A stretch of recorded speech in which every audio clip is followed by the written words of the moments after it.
call a sack lunch. Nom, nom, nom, nom, nom, nom. What's up, everybody? Oh, man. Oh, my goodness. All right. I'm down. I'm winded already. I'm already winded. So we're going to pull the curtain back just because that's what we do on this show. We hit the live button, not 8 o'clock. We hit the live button, and we went through the whole intro. We went through everything. We went through everything. The AJ introduction, everything. Only to realize that we weren't live. So, excuse me, pardon me if my what's up, everybody, was a little bit lackluster. But welcome into the Sac City Podcast. I am your host, the one and only Vinny Milani, joined by your boy, and I won't be lackluster on this one. He is the reigning, the defending, undisputed, somewhat heavyweight valedictorian of the show, AJ Johnson. Bruce Buffer, I'm coming for you. I feel you though. I was like, I was probably at like a 7 there. You know, the first go round, we both hit a 10 without question. Yeah. It takes a lot to get right back there, you know. Yeah, that was tough. It's tough. It was a tough go. It's a tough go, but we've got a great show ahead of us to pick ourselves back up. The draft has come and gone. What a weekend. What a past 3 days it was. Thursday, Friday, and Saturday covering the draft and going through everything. And good times. Good times. A lot of work. It was. A lot of effort went into it. It's over with now. And the only thing to do now is to recap it and cover everything that happened and give you our reactions and give you our takes and give you our thoughts. We're not just doing it in one show. We're not just doing it in 2 shows.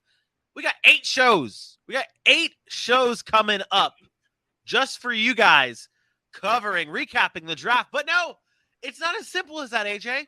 It's not as simple as that. No. Because we got 4 live shows. Ooh. And we got 4 days worth of content only on YouTube that's going to be out for everybody. Smooth. So if you are used to watching this show live every Monday, Wednesday, and Friday at 8 p.m. Eastern time, maybe it's on YouTube, maybe it's on Facebook, maybe it's on Belly Up Sports TV, maybe it's on Twitter. However you watch us normally, you might not get some of these shows because the happening is on YouTube. We are going to be releasing exclusive content, exclusive draft recap for specific divisions on our YouTube page. So be sure that you are subscribed. Be sure you're locked in. You got your reminders on, the bell. Ding, ding, ring that bell like AJ says. Hit the bell when it turns to a D. You know you did it. Man, I'm feeling good. But tonight, we will be recapping the AFC West portion of the NFL draft. We got the Chiefs, Raiders, Chargers, Broncos on the dock today. AJ, how you feeling? I'm good. As good as you can feel on a Monday. You know, it takes a while. It takes till about 7:30 on a Monday for me to feel good about the day. So, you know, this show is my bright spot. I'm glad I'm back on Mondays and got the consistent streak going, you know, show after show. I'm back, baby. It's good. I'm excited. And it's good to have you back. It's good to have you back. Man.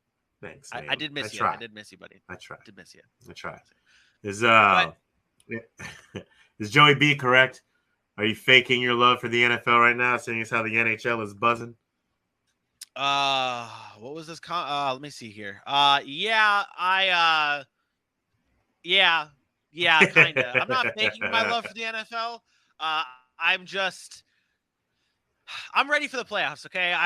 You and I both actually have the Lightning Maple Leafs game on our TVs behind everything, but the Rangers have made the playoffs for the first time in 5 years. I said 15. The Rangers have made the playoffs for the first time in 5 years. So it is Rangers week.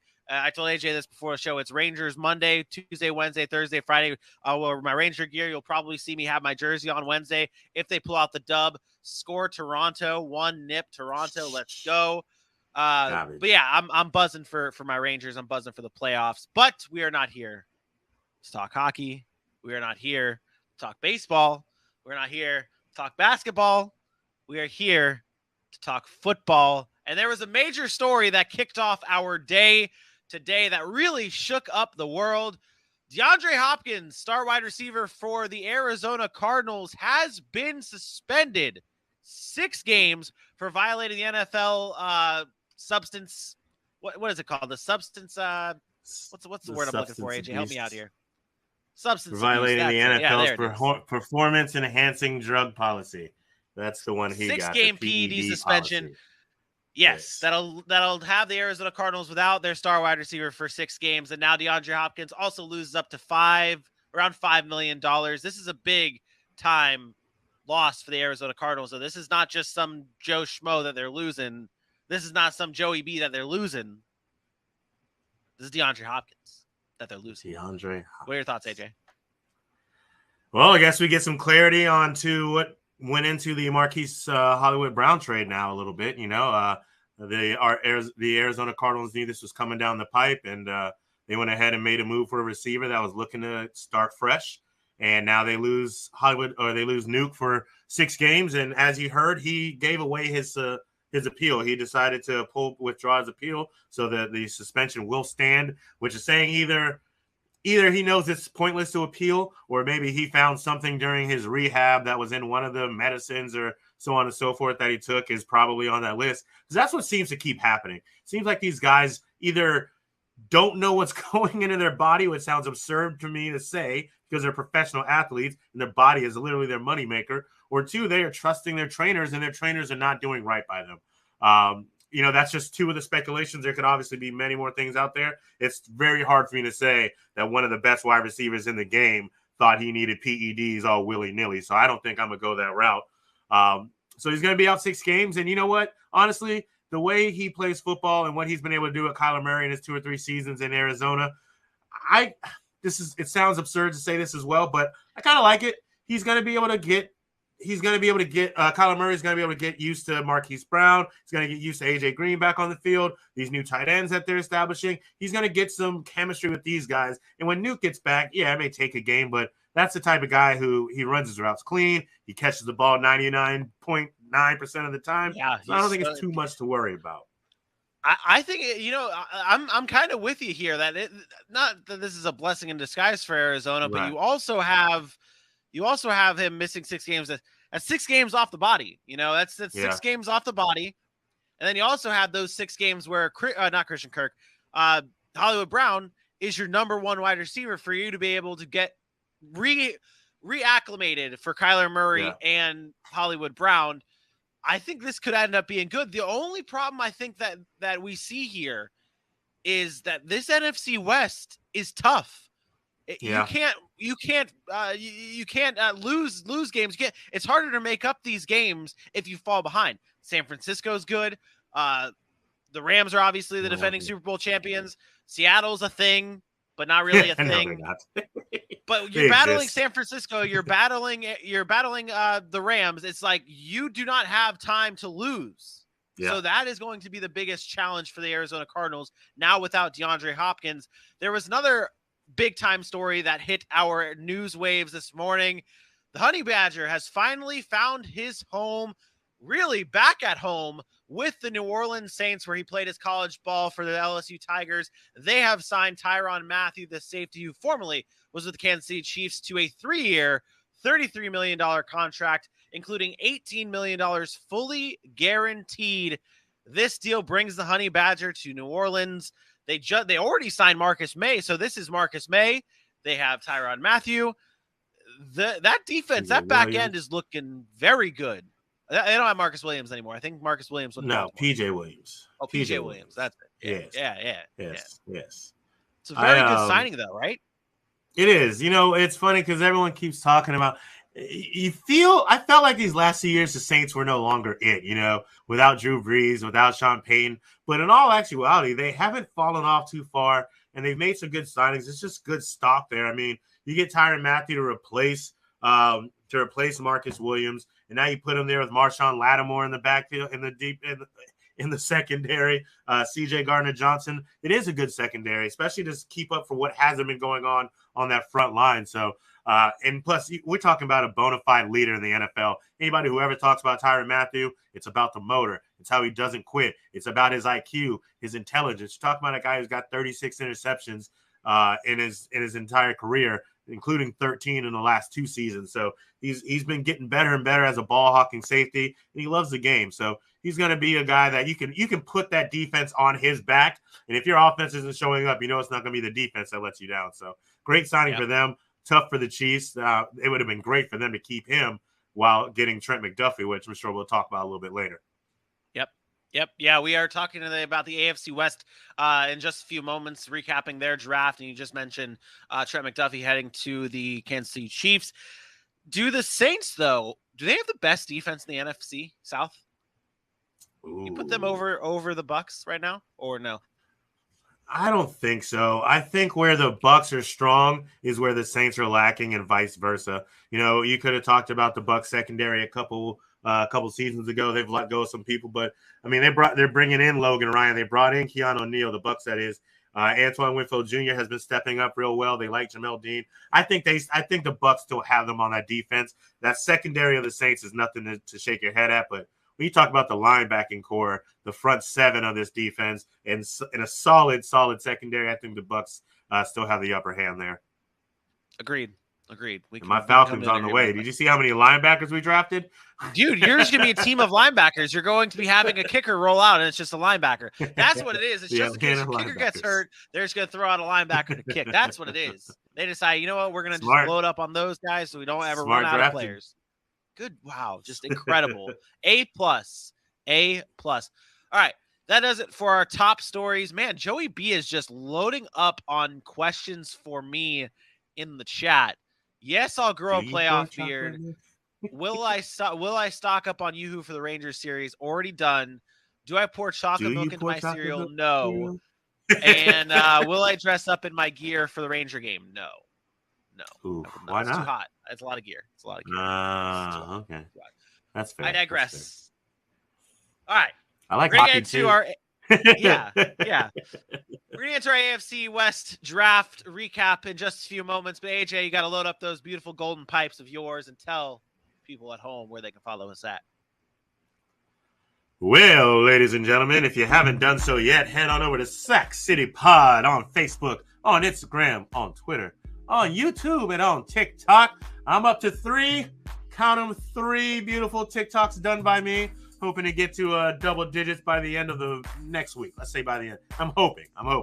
So head over there because I'm getting better by the day at Sac City Pod on TikTok. Let's go reverse in YouTube and Twitter and Instagram and Facebook. When you're there, you might see this beautiful thing right at the top of our pages that just recaps the wonderful draft that we had, the wonderful draft coverage.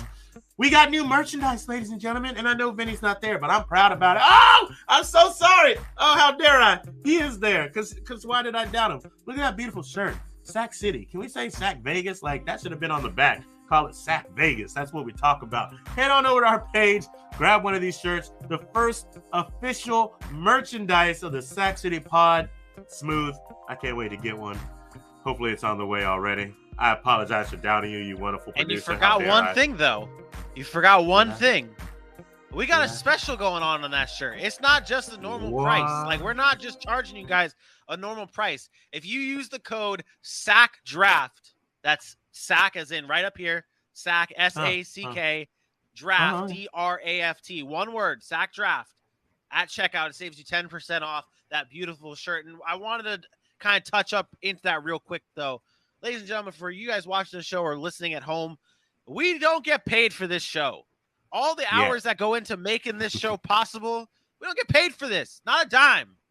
So this shirt kind of helps us out, moves us along, gets us further along in the process. We don't do it for free, but we do it for the love of this. So please help support our show, buy our merchandise, support the show by sharing, following us on all those social media platforms. We love everybody in the chat. Bailey, Joey B, Kneecap Biting, Jeremy B. Let's go. Let's get into this AFC West draft recap. Chiefs, Raiders, Chargers, and Broncos. Here we go. The way we're gonna be doing these shows, this series, is we're going to go team by team. And you guys probably have already seen a bunch of people release grades, A+, B-, A-, C, D, F, all that good stuff. We're not doing that here. We are going deep. We are going deep into our grading process. You're not just going to see random letters thrown out there. We have broken it down by grade point average. We didn't stop our draft coverage yet.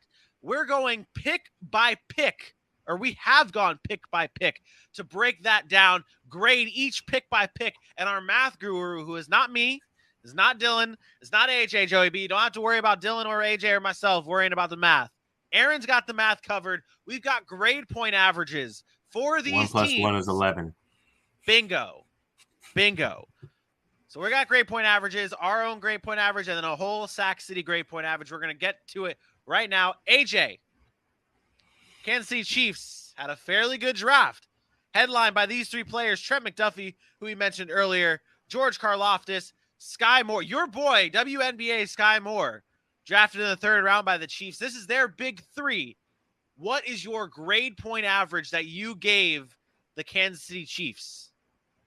Well, for me, I gave these guys a 3.11. And let me tell you, you spoke to it with those 3 picks right there. They started the season strong. When they got into this with getting Trent McDuffie and knowing their spot, knowing their draft capital, moving up 8 spots with the Patriots to make this happen and go grab a Trent McDuffie, a guy who we were all high on, a guy that a lot of people believe could be a top 15 pick. And this is one of their best needs. We talked about Tyrann Mathieu leaving. Now you get a guy who can come in and, be a leader. And I can speak to that because this is a guy that we talk about. You look at his production, the numbers don't pop off of the screen. His stats weren't crazy, but motor, he's always around the ball. He's got IQ, and he fights through every single play. So while you were losing a veteran in Tyrann Mathieu, you were getting a rookie that likes to do some of the same things.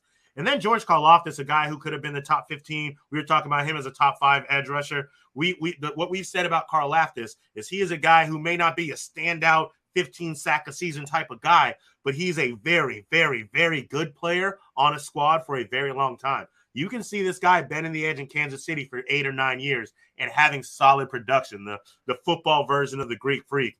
And Sky Moore could not have gone to a better spot in my opinion. He's not as fast as Tyreek Hill, but I promise you the way that they will use him and his skill set that he was given at Central Michigan, you were going to see – Western Michigan. You were going to see a lot of that. It's going to look like Tyreek is still there. He's great at getting off press. His first steps are quick, and if he's by you, that separation is being created, and it's going to be really hard to catch him. So these first 3 picks were a slam dunk by the Chiefs. They are right there with the top of the top of the top of the draft. 3.1 is honestly could even be a little bit higher. They did, and we saw it. We see it in the chat too. A lot of people are giving the Chiefs a very high grade, and that's what we want you guys to do. If you're in the chat, or if you're watching at home right now in a YouTube comments or whatever it may be, give us your grade for the Kansas City Chiefs draft. I went similar to that grade. I went with a 3.0. I was a little bit lower than you on some of these grades, just because the way I looked at this, I kind of looked at the players that were around the time that these players were selected by the Kansas City Chiefs and really all these other teams. I like the draft, though, from the Kansas City Chiefs. It's a very good draft. Very, very good. And you brought up 3 guys: Sky Moore, George Karlaftis, and Trent McDuffie. All solid picks, all great picks. The player I'm most excited for to be on the Kansas City Chiefs is Leo Chenal, the linebacker out of Wisconsin. This guy, he's not going to blow you away with his coverage skills. He's not going to blow you away with his sacks. This guy is just solid all around. He is a solid built player. The dude's ripped, by the way. I don't know if you guys have seen this dude. He's absolutely jacked. He's a solid tackler. And we talked about it during the draft. We talked about where the needs really fell for the Kansas City Chiefs. Linebacker really wasn't one of their biggest needs, but they addressed it. They addressed depth. And with teams like this, they have the ability to keep building play. They don't have like those deadly needs, those dire needs. Although losing Tyreek Hill kind of creates some dire needs here. But they go out and get Leo Chenal in the middle rounds, who's going to be a great depth linebacker for this team. We mentioned a few players for this draft being the guys that are just going to have like solid 10, 15-year careers. Leo Chenal is going to be in this league for a while. He may not be like the top linebacker of the NFL, but he is going to be a solid linebacker who's going to be playing for the Kansas City Chiefs, who's going to just – it's solid. It's solid right there. It's solid. That's it. That's it. Yeah. I like what the Kansas City Chiefs did, though. Two other late moves that I really liked from them. The drafting of Darian Kennard in the 5th round. To me, that's a steal. We talked about this guy being really, really good. I think we had a 3rd round grade on him, and we thought a lot of people liked him better. The situation was, he's listed as a tackle. And we've seen what the Chiefs addressed immediately. Last season, they went and got depth on that line. Well, they went and got a guy in Darian Kennard who had a pass rush grade of 89, if you want to talk about PFF and whatnot. And now they can move him into guard. In the 5th round, this is a guy who can legitimately compete for the starting line. And if he doesn't make it, you think the Chiefs are mad about that? That means they are good. They are set for a few seasons on that line. I love that pick. And then they signed Justin Ross in the undrafted free agency. Stand out at Clemson for his freshman year. If things go the right way, because they do need some wide receivers, and he gets back from injury and can show that he can be healthy and play the game of football, he is a stud of a wide receiver, almost like a Demarcus Robinson type that would be in that offense. So I'm not saying exactly the way they play, but I'd imagine he'd have the same role as a Demarcus Robinson did to start until he can show more. So those are 2 deep moves I like from what the Chiefs did. We've talked about this before with like certain players in this draft. We've mentioned with like a John Mechie, like guys who got hurt, that if they didn't get hurt, they'd be 1st round type of guys.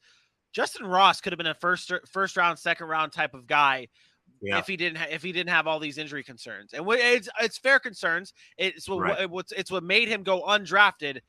But the Chiefs, you're right, might have found a diamond in the rough here with a Justin Ross. You guys know I'm fairly high on him as well. He's a good player. He's got the potential, and every wide receiver that's going to come through Kansas City automatically gets a bump up because you have Patrick Mahomes throwing you the ball. It's plain and simple. I'll be shocked right? if Sky Moore ain't. I'm telling you. Is this a like? People are going to be. I know. I can see it now. And this is not me saying this. This is me trying to get into the head of the Chiefs. We know what happened on our draft coverage on Friday. I can see it now in the comments pouring in. Sky Moore is going to be the next Tyreek Hill. He's like the exact fit. What do you have to say to those people? Yeah. Listen. There is no speed of Tyreek Hill. He is one in a million. The only other guy I know is Usain Bolt, and even he ain't trying to race the cheetah. No offense to the great Usain Bolt. But like I'm telling you, when you watch this guy, no, he's not going to blow by everybody when they've got the angle ahead of him, but he will dust some people. And if you go and see his highlights, there's 2 or 3 plays where you watch him take his first step off the line in press coverage, and they are beat from the moment the ball is snapped. And it's stuff like that will allow them to use him in the same way. He can do the jet sweeps. He can come from underneath and take the short screens and burst out of the backfield and take off for 20, 30 yards at a clip. I'm not honestly saying he's Tyreek Hill, but watching him and the way I expect the Kansas City Chiefs to use him, it will feel like you did not lose Tyreek Hill. And it's going to take a while. Let's not forget, Tyreek Hill didn't burst onto the scene. It took him a couple years too. So let's not say today he's Tyreek Hill, but the way they play, I expect them to use him. It's going to look very familiar. I can hear Aaron seething his teeth right now. Bro, what are you talking about? No, stop. Love that guy. It's interesting to me to think about, like, talk about the running back position dying down and like that being just a very replaceable position. If these wide receivers who come into these new homes for Tennessee or Kansas City, Green Bay, if they come in and those teams don't look like they've lost a step without those players, the wide receiver position is just going to become just like the running back position, where it's just going to be a dispensable player. They're just going to be able to just replace them and move on. And with Sky Moore, the Chiefs have a very good shot of being able to replace half, if not more, of what Tyreek Hill left in Kansas City. Next team on our list, it is the Las Vegas Raiders. The Raiders, the team that hosted the NFL draft. They didn't have a lot of picks. Going to be honest, they didn't have a lot of picks. They spent all their picks really on the acquisition of Devontae Adams. But this is their big 3. And a player I want to point out here before we get into our GPAs is the drafting and the selection of Zamir White, the running back out of Georgia. Right before the draft, the Las Vegas Raiders came out and declined not one, not two, but all three of their first round picks from the draft with Josh Jacobs, Jonathan Abram, and what was that guy? The Farrell from their high pick that ended up being a bust. They ended up Cleveland. declining those Cleveland Farrell. They ended up declining all those fifth-year options, though. Josh Jacobs was one of those fifth-year options. Zamir White, I'm not saying is going to be in there to replace Josh Jacobs, but I wanted to get your thoughts on Zamir White before we get into our GPAs and whether or not you think he could come in and be the future running back for the Las Vegas Raiders. I mean, so it kind of goes into what you were just saying, how the running back position is being viewed as disposable. I think with Josh Jacobs, though, it might be something where they decline this option and move forward, see how he's been banged up his entire career. He's fought through it a lot. And while you are appreciative of that, if he's not going to be that 100% guy, are you ready to give him the contract that he probably would deserve? I don't know if that's the case. Zamir White is a talented running back, as talented as they come. And we know what Georgia has been pumping out of the running backs since back with Todd Gurley.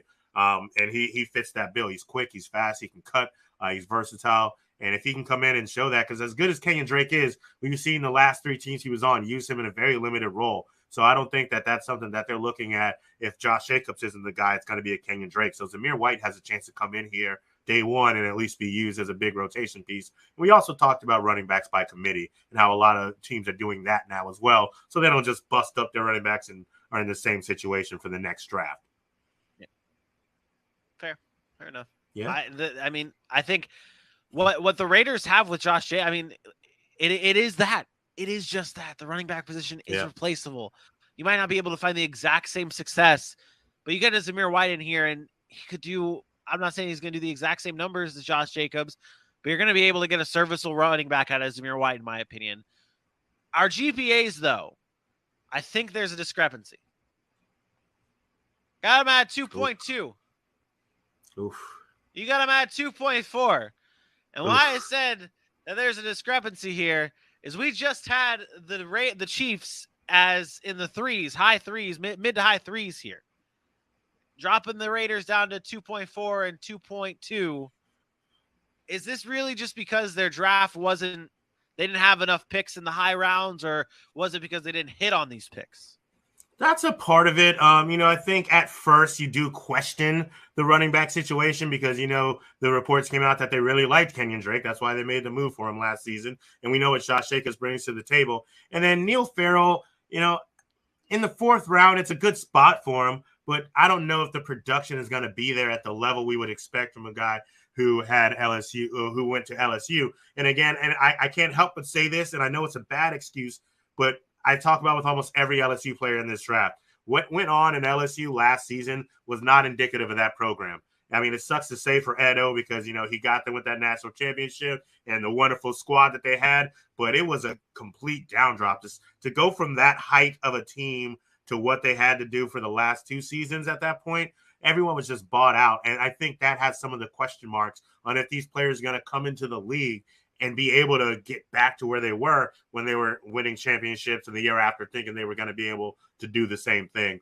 And then, the other part is we didn't talk about the back end of these grades. These GPAs also count with the round 5 picks and the round 7 picks. And some of those guys grabbing another running back and Britton Brown and the tackle Thayard Munford. I mean, they're round 7 guys that you don't really expect to make the roster. And those are just rounds that are going to drop anyone's grade because honestly, the Chiefs' grade could have been higher without those bottom picks too. So in my humble opinion.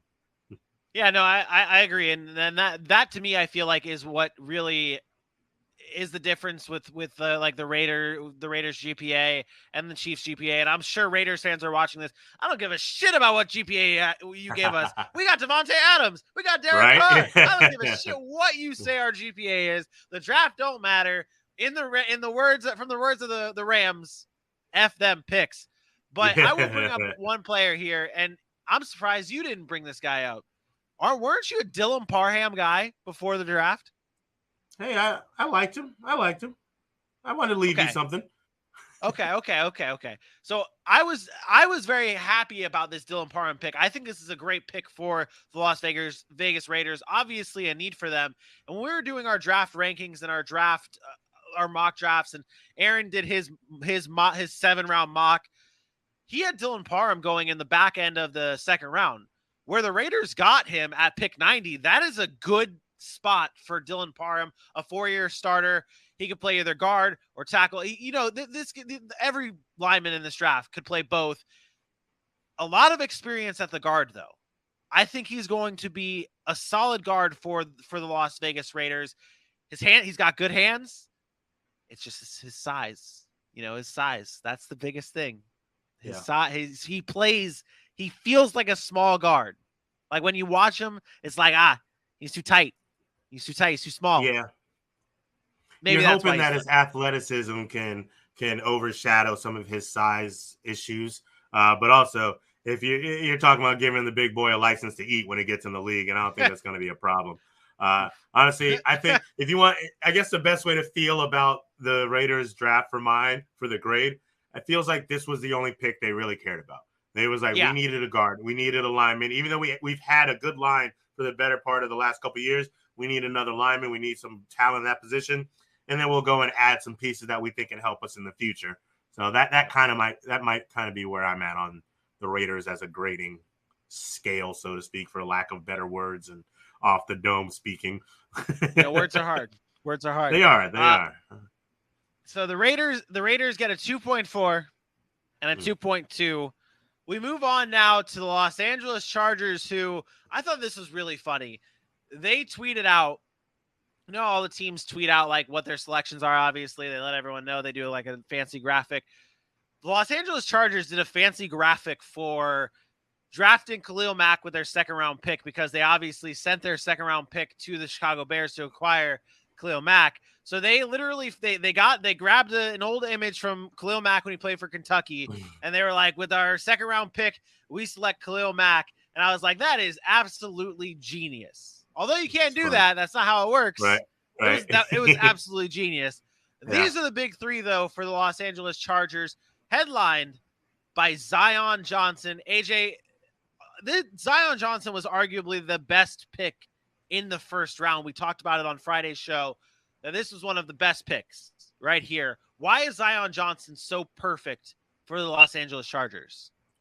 Yeah, we talked about him possibly going to like the Bucks or maybe even the Cowboys in the late 20s. And, the Chargers were listening. They went and grabbed him at 17. They needed help on that offensive line. Not that it was horrible, but it definitely has got to help Justin Herbert do some of the things he does best, buying him time to sling that ball around. Zion Johnson's just a man amongst boys. Great hands, great leverage, understands the blocking schemes that he has to do. Wonderful in the pass off. I'm saying if he gets his hands on you and it's enough to stop it, he'll make sure his guy next to him is just as healthy as the other. He understands how this line works as a unit.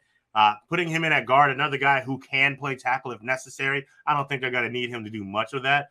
This was a pick that they needed, and in my opinion, it was a slam dunk. I had them slated to get Trevor Penning at 17. I thought he'd be a good fit on the other side of that tackle, but I mean, taking a guard, you can lock down one side of the line. And now Austin Eckler has some boys to run behind. Justin Herbert has some rollouts to get behind where he can throw to those tight ends the way he likes to do. Great pick. Zion Johnson, smart player out of Boston College. They're going to enjoy him a lot there. Back-to-back seasons, they get a really good offensive lineman in the team picks. You mentioned he's going to be able to.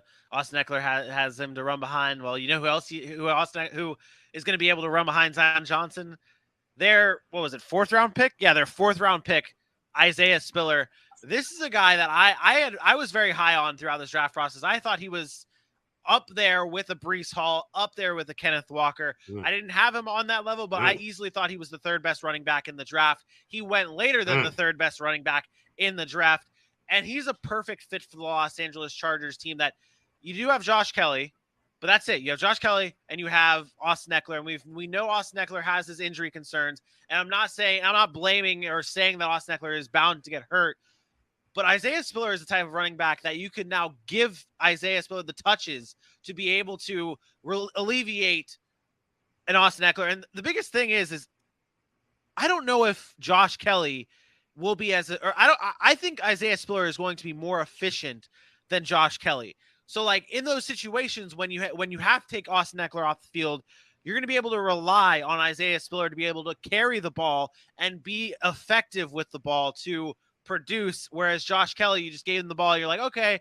And I'm not saying Josh Kelly was a bad running back. He had a fine season, but but Isaiah Spiller is able to carry the rock, relieve some pressure off of Austin Eckler, and not to forget here, he's a great pass catcher. So you go from Austin Eckler, take him out. You're not losing it. Obviously, Austin Eckler's a better running back, a better player, but you're not losing the type of player. You're being able to replace that type of player with an Isaiah Spiller. I love that pick for the Los Angeles Chargers. AJ, what is your GPA for the Chargers? The Chargers. My GPA was a 3.14. I really liked what these guys did all the way through, all the way down to their 6th round pick. I mean, JT Woods, you can say what you want, but they needed help in the safety, and this guy is a smart player on a good Baylor defense. But go all the way down to Jamari Slayer, another guard who was a big body, quick, fast, and heavy. I like what they did. They addressed needs all the way through their draft. And again, the smaller grades come from those back ends. 3.14 stands about right with me. Okay. Yeah. So you gave Zion Johnson an A+, gave JT Woods an A, Isaiah Spiller an A. Really, I think the lowest grade, and we'll at the end of all of this, we will go over our overall Gs with the Sac City overall, the GPAs. I find it interesting, and I tried to get Aaron's information on Otito Ogbonnia. Ogbonnia. He gave him a D for that draft, so I'm interested to see what he says maybe on a Wednesday. Interesting, because he was all about him. Yeah, that was one of his first players. I think he was saying it's more because the players that were around that area that they thinks that they could have gotten. But my GPA is right there. It's a 2.57. I was a little bit lower on some of their picks. Really, it's the back end picks. I love that Isaiah Spiller pick. I honestly, looking at it now, I gave that Isaiah Spiller pick a B+. Yeah, I might go into the A's on that one. That'll bump up. I was the just GPA, looking. I was like, you was lower on him than me. Yeah, and I like that pick a lot. And as I kind of talk myself into it, I'm like, okay, Isaiah Spiller could have easily gotten an A for the Chargers pick there, because again, too, there were running backs that went before that. Let me just double check this, but I'm pretty sure there were running backs that went before Isaiah Spiller, other than a Breece Hall, other than a Kenneth Walker. And I'm like, wait a second, over Isaiah Spiller? Are we really doing this? Like, is this really happening right now? Let's see what running backs went before this. Yeah, James Cook. I like James Cook a lot. I do. You guys know my love for James Cook, but I had Isaiah Spiller ahead of him. And let's see who else went ahead of him. Let's see here. I guess no other running back. So it was just Rachaad White. Rachaad White, the running back out of Arizona State, went to Tampa, and then there were a bunch of running backs that went ahead of him. Multiple, even Brian Robinson, the running back from Alabama, went ahead of him. That's that's a steal for the Los Angeles Chargers to be able to get Isaiah Spiller right there in the 4th round. Unbelievable. Yeah, it was a good one. They forgot to. Some people slept on my guy and let the wrong team get him, and I'm very sad about it because now he's not going to look great going to that squad. But Pierre Strong Jr. going to the Patriots, ridiculous. Gross. He went before. He didn't go before. No, I don't think he did before Isaiah Spiller. Yeah, no. What a terrible draft for the. Oh no, he did. He did right? Go. Let's see here. Isaiah Spiller went in the 4th round. Let's see here. No, Pierre Strong went after him 4 picks later to the Patriots. That's it. Right after that's Isaiah Wow. Spiller. Zamir White, Damian Pierce were both 4th round running back mates. Went before Isaiah Spiller. Tyrion Davis Price from LSU went to the 49ers before him. LSU loves those hyphenated running backs, Clyde Edwards-Helaire. Running backs. Yeah, hyphenated running backs. Wildness. Yeah. I would say 1, 2, 3. I would say 5 running backs should have went before Isaiah Spiller, and where 8 did instead. So, in my opinion. So you had Isaiah Spiller that low on your rankings? Yeah. Breece Hall. It's I mean, you could say it that way. It's just that I had other guys that high. Breece Hall, Kenneth Walker, I like James Cook ahead of him. Okay. I would have liked Pierre Strong ahead of him, but it didn't happen that way. We went just below it, and I think Damian Pierce should have gone ahead of him as well. Ooh. Damian Pierce was averaging like 5.4 yards a carry. He did a lot with a little bit. And he runs with a mean streak, low to the ground, can get through tackles. He's going to be a solid running back that not enough people were talking about, ourselves included, before this draft process.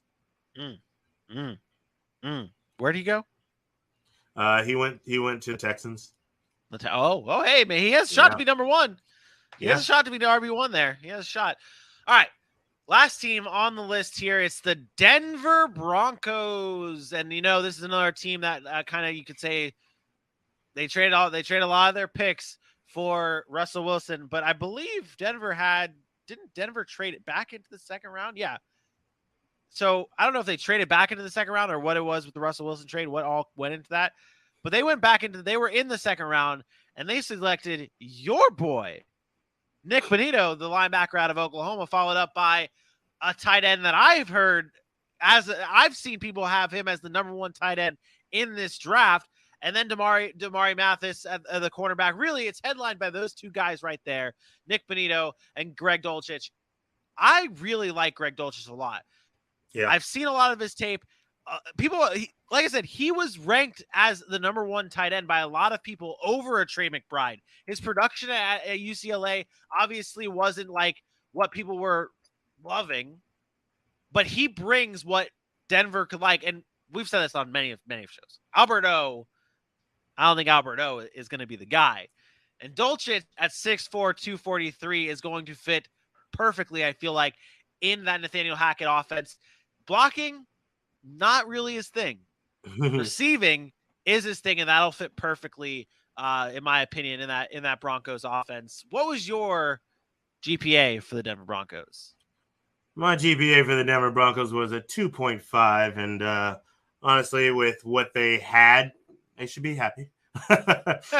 It's just like any other team that has given away a lot of draft capital to do something big in free agency. You have to hit where you can, and I think their first two picks were really good. I don't know much about Damari Mathis yet, but DeLaron Turner-Yell from Oklahoma, the safety, I think that was a better pick than the two ahead of that. But you talk about Nick Bonito and then Ioma, who was a rookie. They got themselves some depth on that edge, and that's something that they're definitely going to need. So, for what they like, the Raiders, they had a little draft capital. They were able to get a lot done in the back of that draft with what they had. But up top, they got their needs. They addressed them quickly. And then they went ahead and got best players available, or best player available that could surround some depth on some needs. You really hated their lower half of the draft. You really hated their lower half of the draft. It doesn't excite me. And then, like, Montrell Washington from Stanford. So I get it. So, for instance, for me, like, we talk about the receivers, right? They're going to get a Cortland Sutton back who's healthy. They're going to get a KJ Hamler back, hopefully healthy with the torn ACL. Hopefully that speed is still what it is. We're still waiting on Jerry Jeudy. He's got great route running, but had a problem dropping the ball. We understand that sometimes that's part of the game. So you would think if they really had the idea to go to get a receiver in the fifth round, I think David Bell was still there at that point in time. That would have been a great receiver for them to go and get. Why not maybe go grab yourself another tight end? Jelani Woods he went earlier in the draft. Go grab another one. Albert O's great for blocking, and he's great for being around the red zone and being that big tight end. But through the 20s, I'm not seeing much of Albert O in my future, if you know what I'm saying. And then of course Russell Wilson, it's not what he needs anyways. Russell Wilson's one of those deep ball guys. So now, with that being said, me and Sam Washington know this much about each other. I know his name because it was talked about. He's never heard of me. So that's about it, But with that being said, just looking at what they were doing down in the back half after the fifth round, and it just seemed like they were up to the podium. Let's pick a guy that maybe some depth may pan out, and we're not losing much sleep over it if they don't. Yeah. So I didn't lose much sleep over it, giving them these grades. Well, that's why I think too, when you're looking at some of these grades, and especially for us, because we did a lot of coverage on this pre-draft process, we were high on a lot of guys, and a lot of those guys kind of fell in this draft, and that kind of caught us all off guard a little bit. I mean, we talk about Justin Ross. We talked about him at length our show at one point because we were high on him, or at least I was high on him. And you look at like the receivers, and when you're judging these teams and the way that they drafted, it's like, okay, you draft him when who else is on the board? Even though these guys went undrafted, I still am higher like on a Justin Ross than a Montrell Washington. Like, I'm sure maybe Montrell Washington, maybe Denver really liked him. But like I said, there's other guys on the board here. I would have much rather Justin Ross over Montrell Washington. Yeah. Plain and simple. And then the cornerbacks. You look at the cornerbacks. You guys know how high on Mario Goodrich I was. I just don't I don't think that, like, it's like maybe you like these guys, maybe you've scouted them enough, maybe great fit, whatever.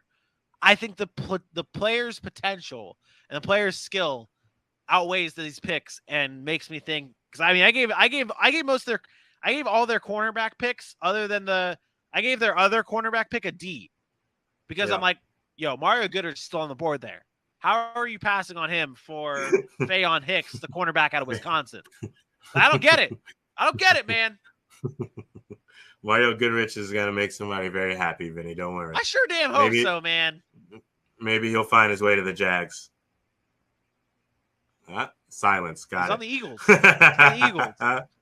He's on the Eagles. Well, yeah, they probably He's never leaving. He's never leaving the Eagles because the Eagles would never get rid of him. He's gonna be a 15-year veteran. He's gonna be a 15-year veteran. Happen. All right. So I agree with this with what Joey B says about the Broncos drafting a late round QB and have him taught by Russell Wilson. I think that would have been a good idea for him. Maybe they just think it's too soon. To get rid of Drew Lock, you bring in Russ, and then to draft a QB the same season. Now, with him being a veteran, he would understand why it is. He knows he has nothing to worry about, but maybe they just think it's a year too soon. But here's the thing. Does that mean you were definitely doing it next season? Because next season should be loaded with QBs, or why not go in the undrafted free agency and grab one of those QBs that was there? Because after next season, I don't really know what there is to brag about when it comes to quarterback play. And you don't – for the Broncos, their worst thing could be, even if they get a Super Bowl out of it, to go back into 7 to 8 years of what happened after Peyton Manning. So I agree. Yeah. It could have looked at a QB later in the draft. Some of these guys that went, like Skylar Thompson and David Ellaby was still out there. Yeah. They all fell. I mean, look at the quarterbacks Carson Strong went undrafted. Could have went for Carson Strong in the 7th round and developed him behind Russell Wilson for 3 years. Faion Hicks was there. Hey, come on, man. And that's the thing. You look at these picks, though, and you're like, you went that route? It's deep, but again, deep. Maybe for them, it's just as deep as it was for us. They're like, I like that name, Faion. We never had a guy named Faion in Denver. Let's go ahead and get Faion. Put him on his roster. Not enough Hicks in Denver. That's what they wanted. That's what it was. That's what it was. Well done. All right, let's take a look at our overall GPAs here. Now, this is not just my GPA. It's not just your GPA, but Aaron did make and grade all these draft selections here. We've combined our GPAs here, and it looks like this. Obviously, the Kansas City Chiefs rank among the highest teams at a 2.95, followed up by the Chargers, then the Broncos, and the worst of the worst was the Raiders, but we obviously know that the Raiders, F them picks, right? That's where we're at with the Raiders, right? They have an excuse? I don't know yet. I don't know what they do yet, man. Because, I look at this 2.20, and they're sitting at the last in the west of the draft grades. And I'm like, yeah, that seems about right. It feels like how it's going to look on the field as well. Like, to go and get Devontae Adams, and to me still feel like he might be the worst in the division still. It's going to be tough. It's going to be tough. Yeah. I mean, it's going to be them and the Broncos fighting for it. I need to see what the Broncos are going to be able to do on defense because, as you know, that was one of the reasons I gave them such high marks last season.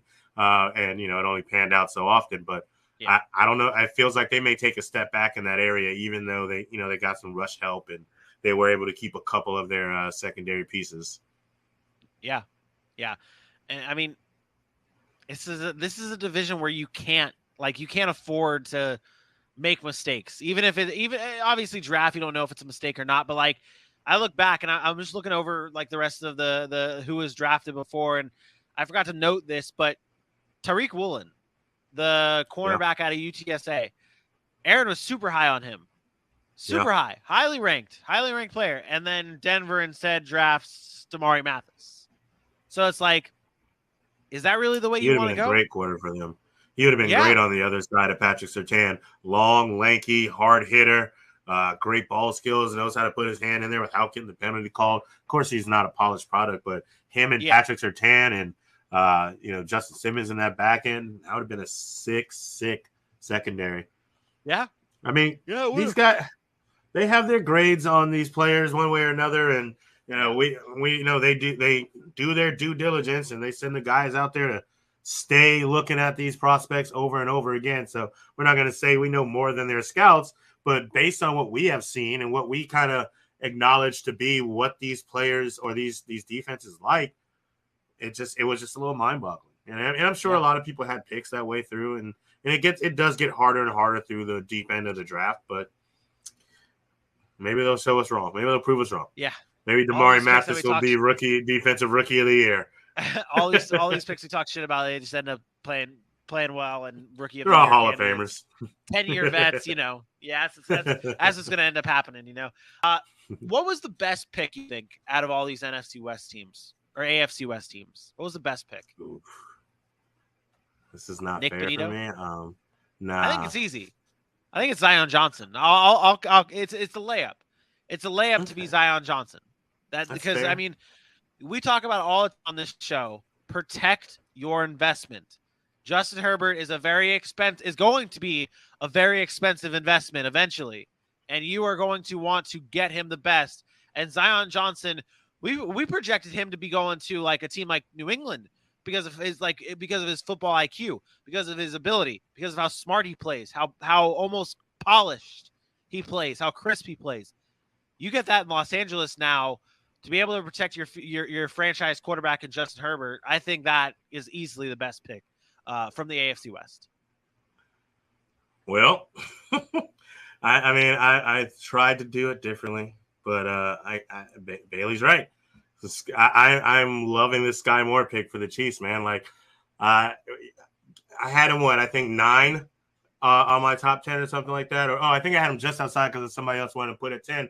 But Sky Moore, man, I'm just saying, like, look at that, off the ball, off the slant, and no one's going to catch him. He's so quick. He's so fast. And the way Andy Reid knows how to use his talents, he knows how to use the weapons that he puts onto this roster. And I just think he's going to fit in very well with Pat Mahomes and Travis Kelce and some of these other receivers. Going to put, what's his name, Mecole Hardman on notice. Mecole Hardman better step up. He might still be sitting in that 3rd, 4th receiver spot if you don't pay attention. I was thinking about that. I'm like, man, like they lost Byron. Pringle. They have Mecole Hardman there. And I mean, you look at that, they got Juju, and then they brought in Marquez Valdez-Scantling. I could easily see, like, it would not shock me if Sky Moore and like a Justin Ross in 5 years are their 1A and then 2B or whatever it may be. I can definitely see these guys taking over. I like Juju in Kansas City though, so I think he's going to be a good wide receiver 1. Yeah. But I mean, Sky Moore, man. See, that's another thing, and I didn't even bring it up, but that's a great point. Like, there's not a rush. If Kansas City Chiefs want to talk about this guy being a Tyreek Hill, the development time is going to work for you because now you have a somewhat mostly enough proven receiver in Juju Smith-Schuster. You have a down the field threat with speed and who can catch a deep ball with Marquez Valdez-Scantling. You got a guy who knows the system in Mecole Hardman. And let's not forget, this pass offense still runs through Travis Kelce. So Sky Moore is going to be able to come in and work his position and work his rotational role until he's proven that he can be an every down player, whether that's this season or next season. So it's just a good landing spot for everyone involved when it comes to Sky Moore and the Kansas City Chiefs. Bingo. Underrated signing, in my opinion. I'm going to go with that Greg Dulcich draft. I shouldn't say signing. I'm going to go with that Greg Dulcich draft pick. That really is. I think it's a really good the more I watch on him, the more I think about him, I'm like, man, that's a great pick. And Isaiah, I'm gonna have to agree. I'm gonna have to agree with you. I like what Dulcich is gonna bring to the table. I mean, I remember being excited when Russell Wilson got Jimmy Graham, and it just did not pan out. And from that moment, I'm just like, damn, is he ever gonna get a tight end that he can like fall in love with, like, and make himself a good player for Russell Wilson, an over the middle security blanket? Greg Dulcich has that chance. He does. Oh man, I would have loved for him to have Noah Fant too, but getting Greg Dulcich, the athleticism's off the charts, and he doesn't even have to be that blocking guy. He can get out there and run that seam better than most tight ends in the league now. So I agree with you. That's probably the most underrated signing in the AFC West for me. Yep. Maybe a little Dylan Parham, but it's not even underrated because everybody really knows about that. Hey, your boy Dylan Parham. You big Parham guy, you know, Donald Parham, Chicken Parham, Majan. Stop it. Be ashamed. There it is. Shout out Mike Marshall here. Shout out Mike Marshall. We love new viewers here. They did get Justin Ross, and I think Justin Ross is going to be very good. I think he's going to be very good. We were just talking about Justin Ross. Great. That's an underrated move from the undrafted side of things. That's the undrafted, yeah. Yeah, for sure.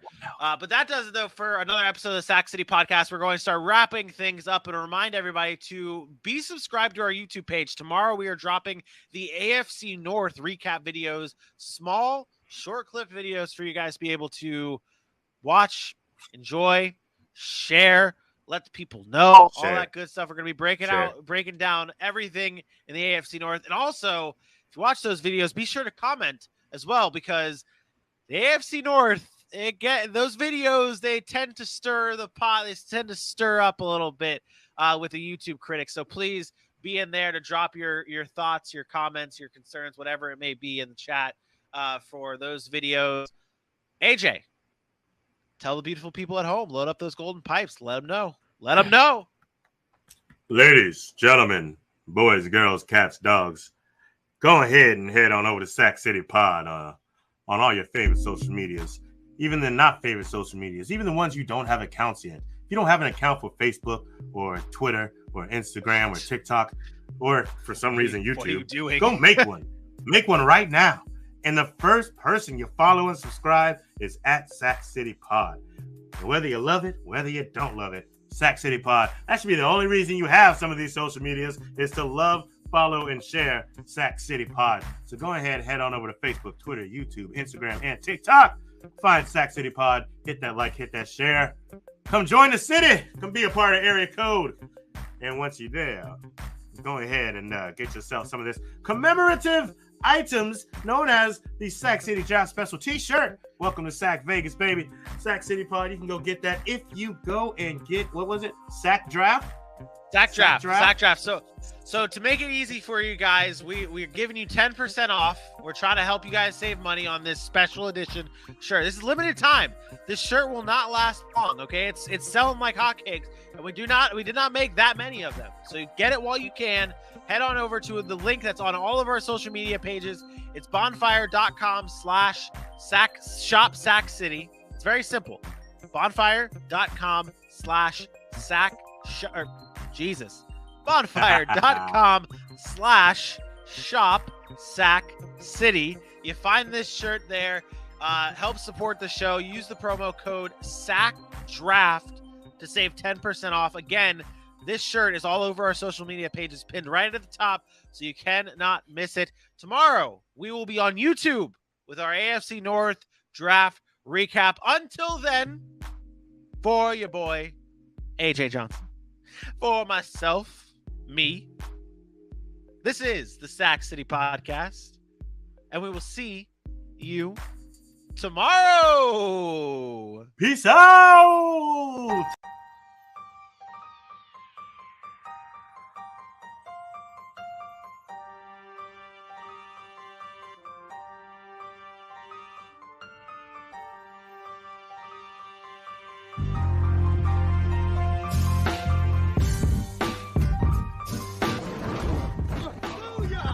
That's what we call a sack lunch. Nom, nom, nom, nom, nom, nom.